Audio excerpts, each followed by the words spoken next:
E hoje, com muita alegria, a gente recebe o nosso irmão Zé Roberto, lá de Rio Pardo, da Casa Allan Kardec, nossa co-irmã. Então, com muita alegria te recebendo, seja muito bem-vindo. Tá? E nessa noite, para nossa harmonia, para a gente se harmonizar, para a gente entrar nesse clima de paz, eu vou ler uma mensagenzinha de Emmanuel do livro Fonte Viva, que diz assim: sois a luz. Quando Cristo designou os seus discípulos como sendo a luz do mundo, assinalou-lhes tremenda responsabilidade na terra. A missão da luz é clarear caminhos, varrer sombras e salvar vidas. Missão essa que se desenvolve invariavelmente à custa do combustível que lhe serve de base. A chama da candeia gasta o óleo do pavio. A iluminação elétrica consome a força da usina. E a claridade, seja do sol ou do candelabro, é sempre mensagem de segurança e discernimento, reconforto e alegria, tranquilizando aqueles em torno dos quais resplandece. Se nos compenetramos, pois, da lição do Cristo, interessados em acompanhá-lo, é indispensável a nossa disposição de doar as nossas forças na atividade incessante do bem, para que a boa nova brilhe na senda de redenção para todos. Cristão sem espírito de sacrifício é lâmpada morta no santuário do Evangelho. Busquemos o Senhor, oferecendo aos outros o melhor de nós mesmos. Sigamo-lo, auxiliando indistintamente. Não nos detenhamos em conflitos ou perquisições sem proveito. Vós sois a luz do mundo. Exortou-nos o Mestre. E a luz não argumenta, mas sim esclarece e socorre, ajuda e ilumina. Então, meus irmãos, com essa mensagem, nesse momento, fechemos nossos olhos, mentalizemos o Mestre Jesus, nos envolvendo na sua luz e no seu amor. Querido Mestre, muito obrigada por mais essa oportunidade de estarmos aqui reunidos em Teu nome, em nome da espiritualidade amiga, em nome do nosso Pai Criador. Muito obrigada, Jesus. Te pedimos que nos envolva no Teu amor, nos traga o conforto que aqui viemos buscar, nos dê a Tua paz, Jesus. Que ao sairmos daqui, possamos levar todo o conhecimento, toda a graça, toda a luz que já estamos recebendo. E te pedimos, Jesus, envolva nosso irmão Zé Roberto na exposição da noite. Abra nosso coração e a nossa mente para o entendimento. E que possamos, Jesus, de alguma forma, colocar em prática todos os ensinamentos que iremos ouvir e aprender nessa noite de hoje.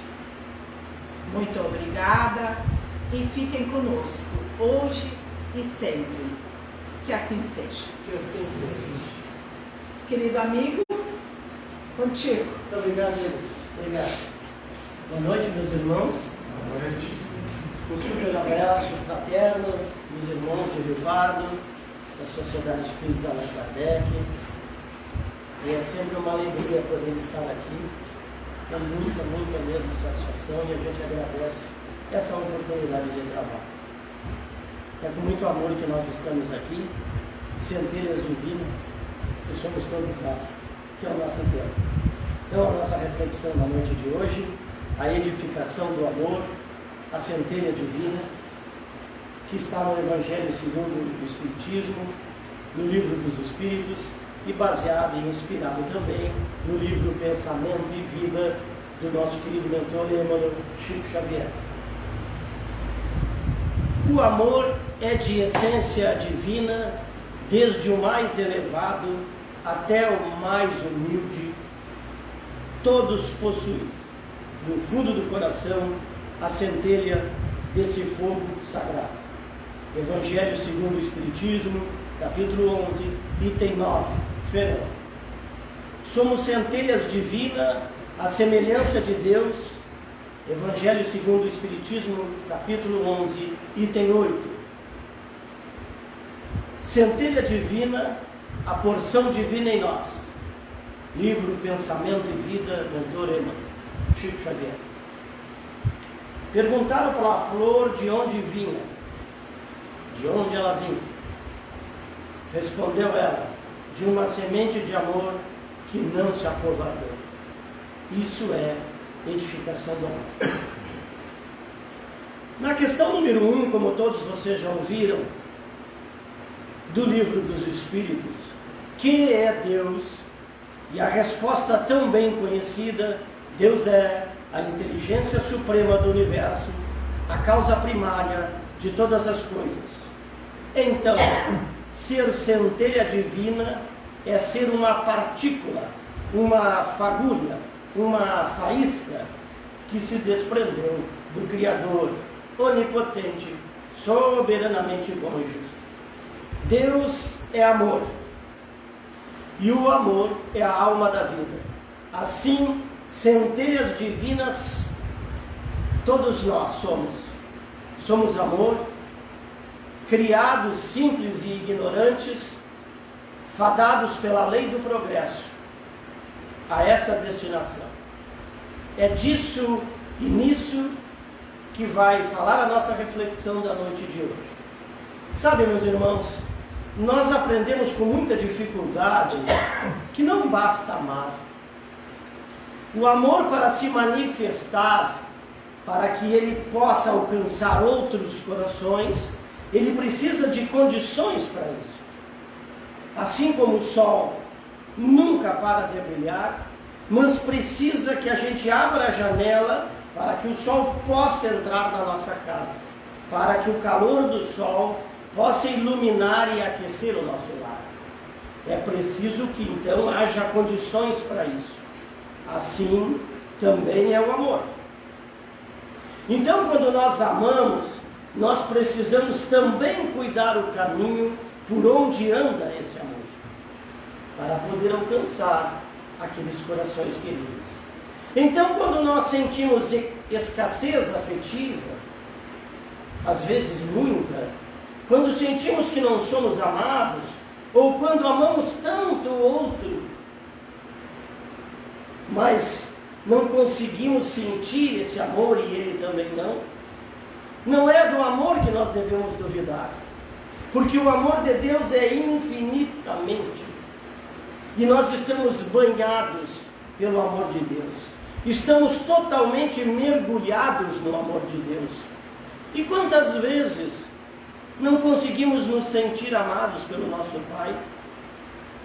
E lá no Livro dos Espíritos, na questão 938A, bem no final da questão, tem um comentário de Allan Kardec sensacional, onde ele vai nos dizer: a natureza deu ao homem a necessidade de amar e ser amado, e um dos maiores prazeres que lhes foram concedidos na terra é o de encontrar corações que simpatizam com o seu.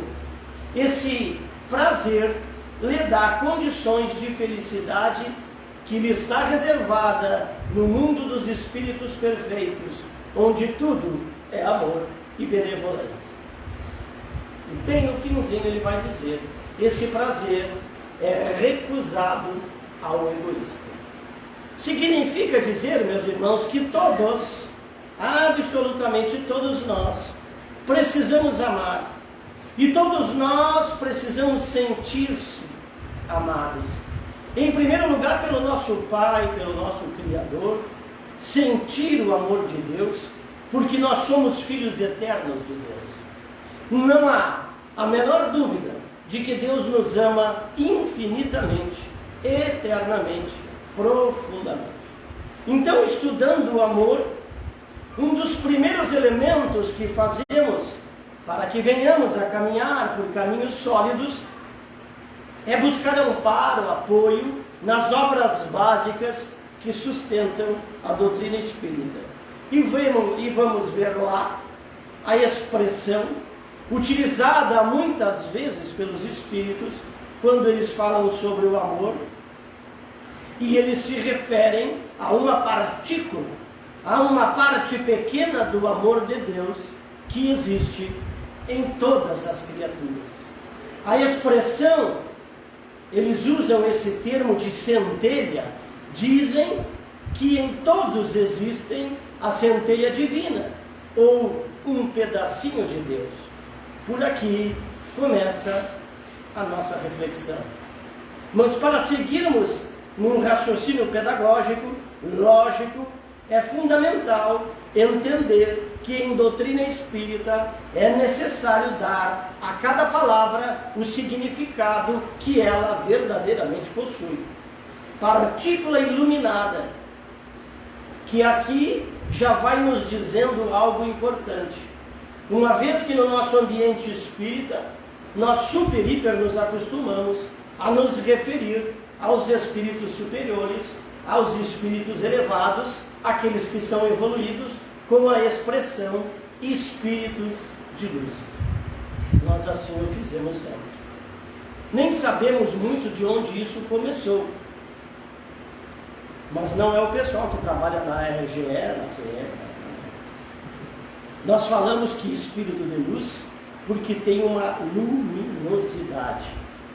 E isso vai ao encontro do que dizem os dicionários. Há no homem uma partícula iluminada. Caminhando um pouco mais, em outras obras, em outros dicionários, que também falam a respeito da definição das palavras, nós vamos encontrar que centelha divina, uma outra definição que é partícula de Deus em todas as criaturas. Então, um pedacinho de Deus que existe em cada um de nós, todos nós.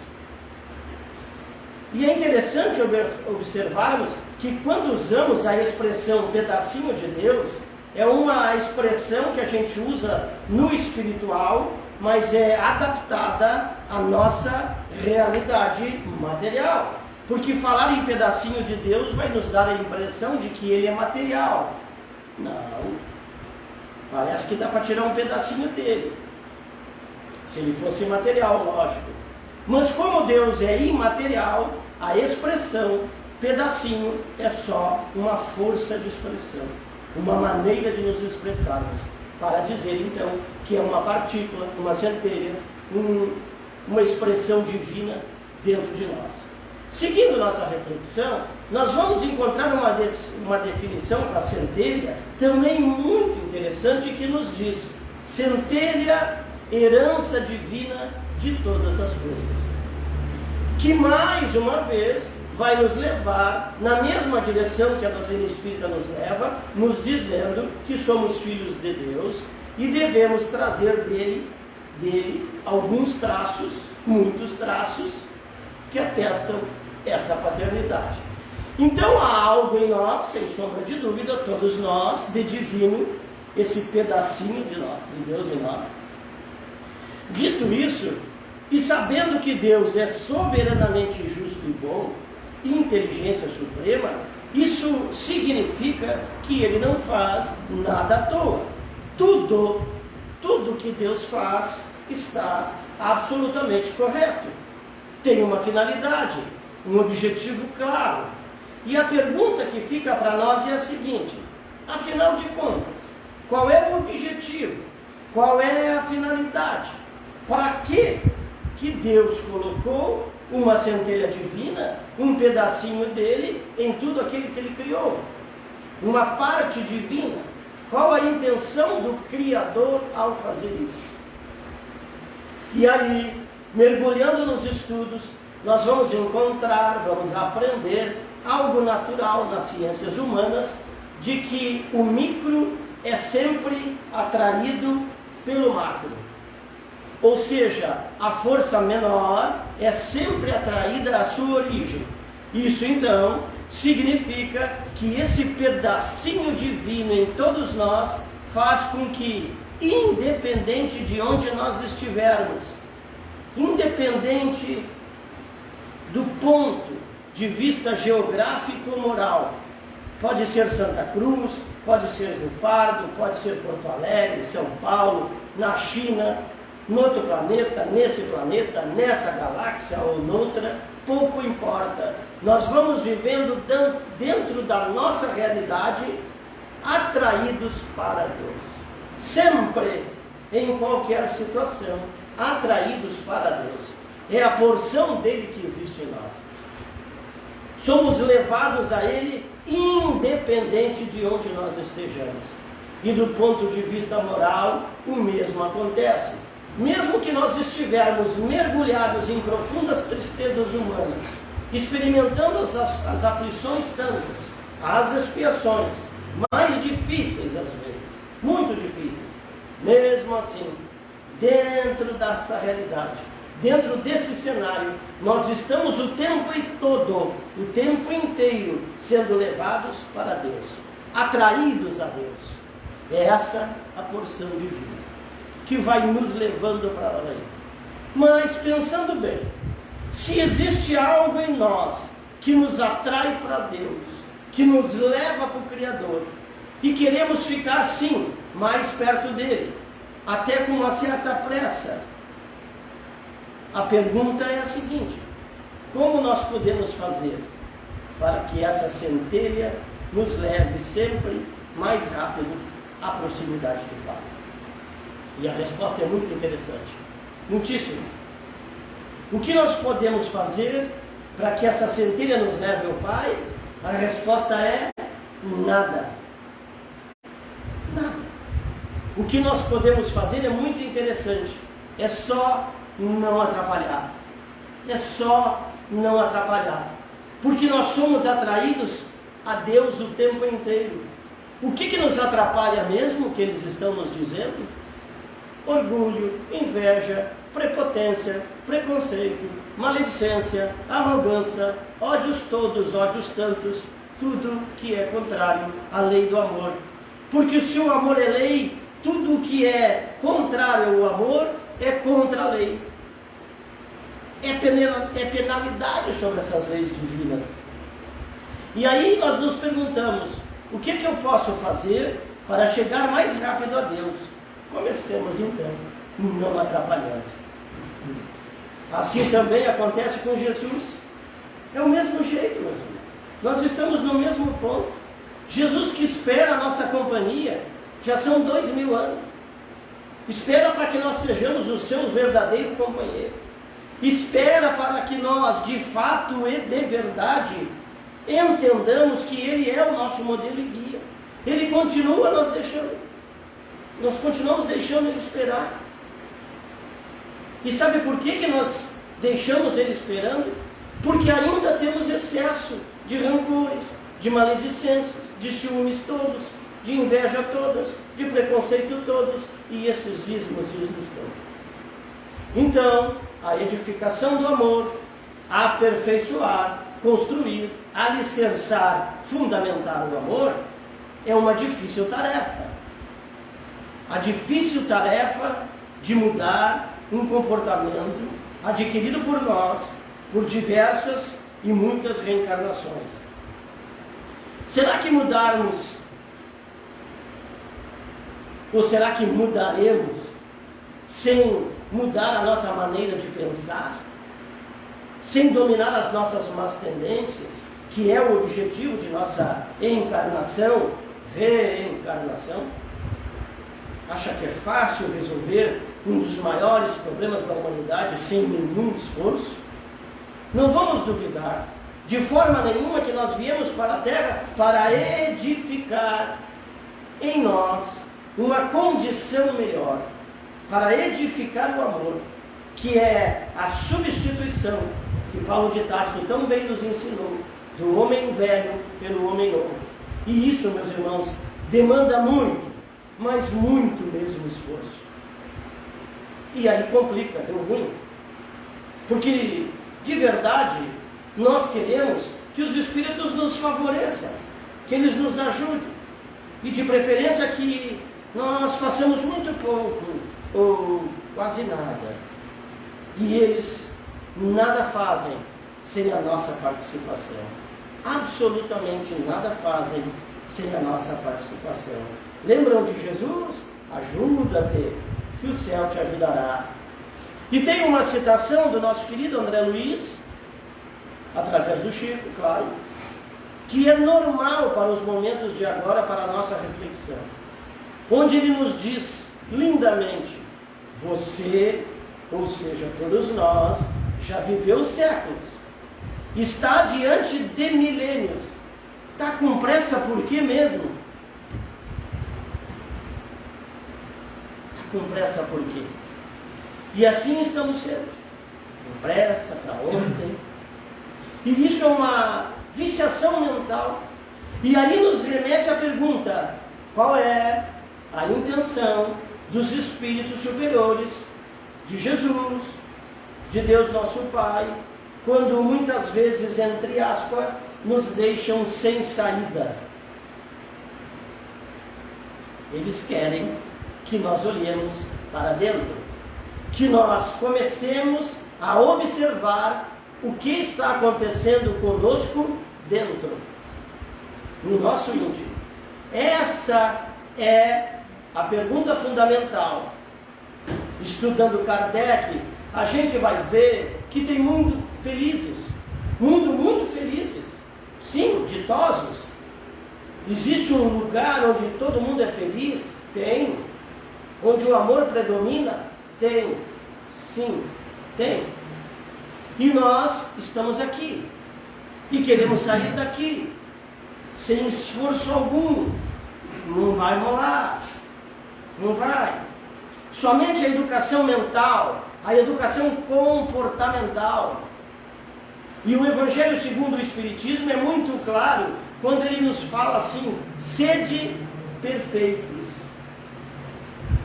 Jesus não disse: eu vou fazer vocês perfeitos. Nunca houve essa proposta. Então, meus irmãos, sede perfeitos é para que nós identifiquemos nossas fragilidades, nossas mazelas e trabalhemos para eliminá-las. Isso é quando Jesus nos diz: sede perfeitos. Então ele diz mais: espera no Senhor. Mas quem espera no Senhor, espera sem ansiedade, fazendo a seguinte pergunta: o que é que eu tenho que fazer hoje? Qual a prioridade do momento agora? E aí nós vamos moldando, dominando os nossos próprios impulsos, as nossas imperfeições. E é a solução daquilo que a gente busca. Vai acontecer, sim, com o nosso esforço. Tem outro ponto fundamental de quem espera no Senhor. Quem espera no Senhor, espera com paciência. Complicou um pouquinho. Complicou um pouquinho nesse. Marcelo, complicou um pouquinho. Aqui está no Evangelho, capítulo 9, item 7. Paciência. Paciência é um negócio muito legal, porque todo mundo acha que tem. A gente já falou disso, fala toda hora. Todo mundo acha que tem. Mas como a paciência é uma aquisição da alma, quem tem não perde. Nós perdemos coisas. Paciência tem ou não tem. E estamos aqui para passar a adquirir, a ter. Porque a paciência, ou a ciência da paz, ela mais uma vez está ligada às nossas disposições íntimas. E todas as vezes que a vida nos deixa sem ter uma saída, é isso que ela quer também. que nós administremos a nossa condição interior. Por isso, gente, por isso, meus irmãos, que isso tudo é uma tarefa muito grande, muito difícil, mas muito possível. Então, meus irmãos, é um intenso trabalho interior a edificação do amor.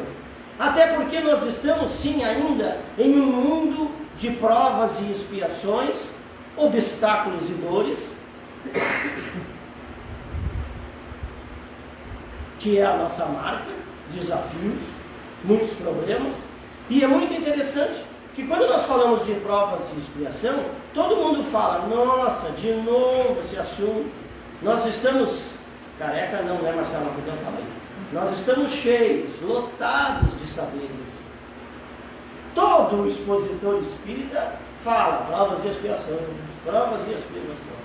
Mas é exatamente aqui que está o problema. Nós já sabemos. O problema é que tudo que ouvimos, muitas e muitas vezes, cai na normalidade, cai na naturalidade, perde a profundidade. É isso que está nos acontecendo. A boa notícia, muito boa, é que existe uma maneira de sofrermos direito. Está lá no Evangelho, segundo o Espiritismo, capítulo 5, bem-aventurados os aflitos. Ninguém foge da aflição, mas tem gente que sofre certo e tem gente que sofre errado. Então, adquirir paciência, tomar conta, posse da paciência, é uma tarefa absolutamente de todos nós, de todos os dias, do nosso cotidiano, é diário. E aí nós ouvimos assim, sim, eu já sei, eu tenho melhorado muito. A gente vê muito companheiro, eu tenho melhorado muito, sim, eu tenho sido uma pessoa muito mais calma, muito mais centrada, e a gente vai indo, né, coisa boa, muito mais equilibrada, bem zen, né, agora é moda, né, bem zen. E aí que estes problemas, sempre que falamos isso, tem sempre um amigo espiritual que estuda e fala assim, vamos ver então o Marcelo fazendo assim. Aí a gente ora, toma água fluidificada, toma paz, né? E resolve reflexão e sai dizendo, nossa, eu venho aqui e fico no equilíbrio, fico praticamente no mundo adiantado, evoluído. Aí, uns 15 metros da saída do centro espírita, vem uma pessoa meio complicadinha, bem afoito, nos dá um encontrão, nos joga longe. Aí você fica possuído, nossa, que inferno, que praia, não tem um minuto de sossego, nem quando eu vou no centro espírita. Sabe o que é isso, meus irmãos? Teoria e prática. Teoria e prática. E voltando aos irmãos, não é a maldade dos espíritos, é para nos fazermos, todos nós, para nos fazer colocar em prática. Porque nós estamos com 2000 anos de evangelho, 2023 para ser exato, e olha como a sociedade está. A gente fica perguntando, que é todos nós, não lembra? A gente fala de sociedade, né? Parece que é longe, né? É nós. E aqui, meus irmãos, nós estamos falando de bondade, de fraternidade, de honestidade, de caridade, de edificação do amor. Estamos falando de Jesus, o nosso modelo e guia. Não estamos, na verdade, conseguindo ver isso na prática, em nossa sociedade. O que está acontecendo conosco? E nós escutamos assim, que mensagem linda, que mensagem profunda, que maravilha. E a prática? E a prática? Então, entendendo esse mecanismo da vida, a cada obstáculo, a cada dificuldade, que são tantas, é verdade, nós temos que pensar que tipo de informação, que tipo de esclarecimento, de ensinamento eu tive, para que agora eu possa passar por tudo isso de uma forma digna, respeitosa. Esse é o nosso trabalho, esse é o empenho que devemos ter como centelhas divinas na edificação do amor. Vamos pensar nisso, meus irmãos. Então, para terminarmos, amor, a centelha divina. Por que mesmo? Porque a centelha divina, pedacinho de Deus em nós, é descrito, apontado, classificado com o nome de amor. Por quê? Por quê? E a resposta é: porque quanto mais a centelha divina vai se manifestando, vai se desenvolvendo em nós, mais ela dá um sinal. E que sinal é esse? É a presença da capacidade de amar. Quanto mais a centelha divina se desenvolve, mais nós desenvolvemos a capacidade de amar. Comparamos com uma planta. Nós a plantamos, começa só um brotinho, e aí a gente vai aguando, vai regando, vai cuidando dela, aí ela vai crescendo, crescendo, chega a um ponto em que ela desabrocha em flor. A similitude, a semelhança é a mesma. Temos um pedacinho de Deus dentro de nós, e conforme nós vamos fazendo a nossa reforma de valores, não oferecendo resistência a essa reforma, ela vai crescendo, vai se manifestando, vai se desenvolvendo, até que ela solta uma flor. E o nome dessa flor é o amor. Que assim seja. Vamos passar.